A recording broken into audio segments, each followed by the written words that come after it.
The skin on my cheek prickles slightly, and the pungent odor of onion makes my nose tingle. I lift my hand and run it carefully over the tips of the countless blades of grass that bend slightly at my touch. All at once, the sky opens. A flash of light comes toward me, and it feels as if I am being lifted at breakneck speed. I can't feel my body. The grass disappears, and the sharp onion odor slips away. Just ahead, I can see a skinny woman running toward me. It is dark, and the street she is running on is narrow. The streetlight is poor and casts vague shadows on the ground.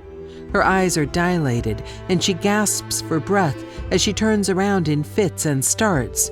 Behind her, I can make out a group of young men shouting and trying to catch up with her. She stops right in front of me and glances from side to side. Then she turns left into an alleyway where the light is dimly reflected on the wet asphalt. She doesn't see me, but I feel her frenzied breath as clear as if she stood right next to me. The men charge toward me. They all wear light blue uniforms with red belts at their waists. She is running as fast as she can with her worn-out shoes and ragged clothes that stick to her body. When she reaches the end of the street, she stops, spins around so that her arms rise from her body, and looks frantically around the alley.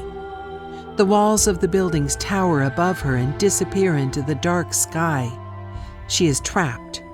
Without hesitating, she rushes over to an old wooden door where a weak light filters out from the gaps between the boards.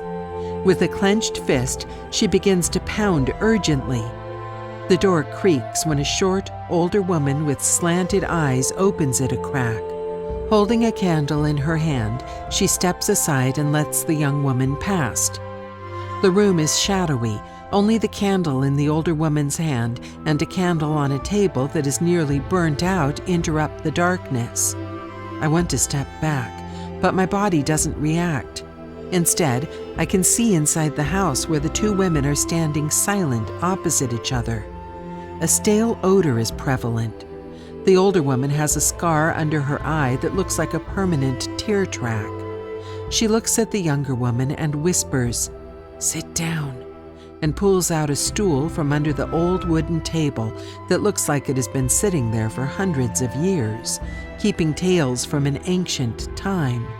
"I don't know who you are, but I know that you need help.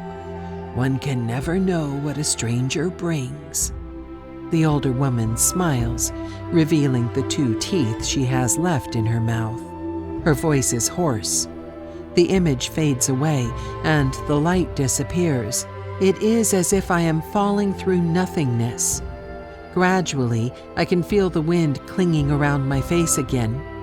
A delicate tickle on my chin makes me open my eyes. I look straight up where the sun is suspended in the sky, insistent on being the center of heaven. The dampness from the cold earth slithers inside my clothes, and I move slightly. Slowly, I can begin to feel the pricking blades of grass and smell the sharp scent of onion. My legs start by themselves, and I have no say. I don't understand it. What is happening to me? There are no clouds in the sky, only the sun and the immense icy shade of blue. No in between.